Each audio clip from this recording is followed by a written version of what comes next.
নয়। আমরা চাইলে 10 থেকে 20,000 টাকা দেবো, থাকবো, আমাদেরকে দেবে না। কলকাতার জোড়াসাঁকো থেকে রবীন্দ্রনাথের রিলেটিভ যদি কেউ এসে থাকে মেলাতে এবং দোলের সময় স্রেফ তাদের জন্য, সাধারণ লোকের জন্য নয়। ডান দিকের এটা হচ্ছে নিহারি আর্ট গ্যালারি। শান্তিনিকেতনটা কেমন ছিল সেটাকে এটার মধ্যে দেখা যেত, তবে এটা 10 টাকা টিকিট নিত। এটা 4 বছর থেকে বন্ধ আছে। বাঁ দিকে যে সমস্ত বাড়িগুলো দেখছেন শান্তিনিকেতনে যারা শিক্ষক রয়েছেন তাদের কোয়ার্টার। কালীপিঠে বাড়ি আছে দেখেন, ওই যে ভেতরে টালিপিঠে বাড়ি, এই বাড়িটা হচ্ছে রবীন্দ্রনাথের দাদার বাড়ি। আচ্ছা, ওনার দাদার কি নাম ছিল জানেন? দ্বিজেন্দ্রনাথ ঠাকুর। ওই দ্বিজেন্দ্রনাথ ঠাকুরের একটা ছেলে ছিল, ওনার নাম ছিল দীপেন্দ্রনাথ ঠাকুর। উনি যখন মারা গিয়েছিল ওনার সমাধিতে ডান দিকে এখানে দিয়েছিলেন। রবীন্দ্রনাথের ভাইপুর সমাধি হচ্ছে এটা, দীপেন্দ্রনাথের স্মৃতি। ডান দিকে এটা যারা হিন্দি নিয়ে শান্তিনিকেতন পছন্দ করছে সেই ছেলেদের হোস্টেল হচ্ছে এটা।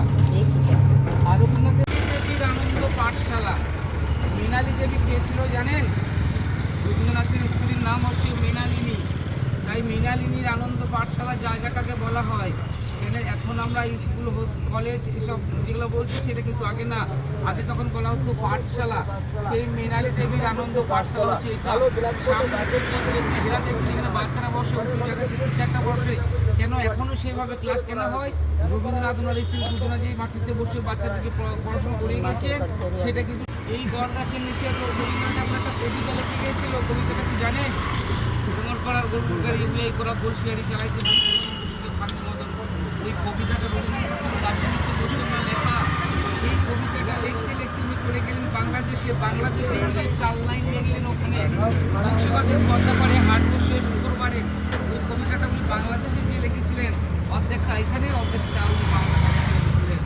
তাই আসছে একটা ছাতিম গাছের প্রতি এত শ্রদ্ধা ভালোবাসাটা দেখাচ্ছে শান্তিনিকেতন এখানে। এটা একটা প্রশ্ন দাদা তো দেখাচ্ছে। তার কারণ হচ্ছে কলকাতার জোড়াসাঁকোরে রবীন্দ্রনাথ ঠাকুর মানুষ হয়েছিল উনি চাকরবা করে গেছে। ওনার বাবা ছিল মহর্ষি দেবেন্দ্রনাথ ঠাকুর। উনি খুবই শখিন লোক ছিল, খালি দেশ ভ্রমণ করে বেড়াতো। তাই দেশ ভ্রমণ করতে করতে হঠাৎ করে পৌঁছে গিয়েছিল, তারা তো সেখানে পুজো দিয়েছিল। পুজো দিয়ে ফিরতে করে উনি আবার কলকাতায় যাচ্ছিল। ওনার সাথে কথা হয়েছিল বামা খেপা।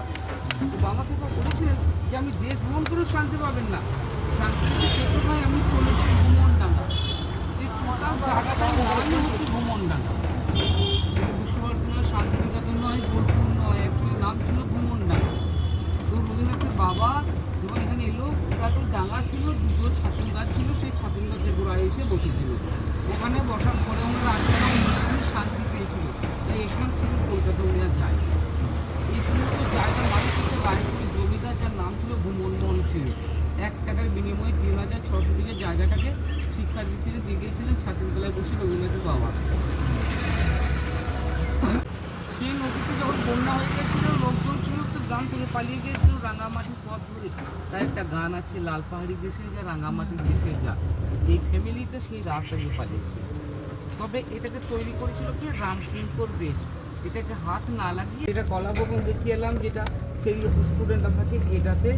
এই সমস্ত মূর্তিগুলো স্টুডেন্টদের বানানো। বাঁ দিকে একটা গেট আছে দেখুন, এই গেটটা হচ্ছে নন্দলাল বসুর বাড়ি। নন্দলাল বসু কে সেটা কি জানেন? দেখবেন রবীন্দ্রনাথের বইগুলা যে পড়েছেন সেই বইগুলাতে অনেক ছবি আঁকা আছে। সেই ছবির মালিকের বাড়ি হচ্ছে এইটা, ওনার নাম হচ্ছে নন্দলাল বসু।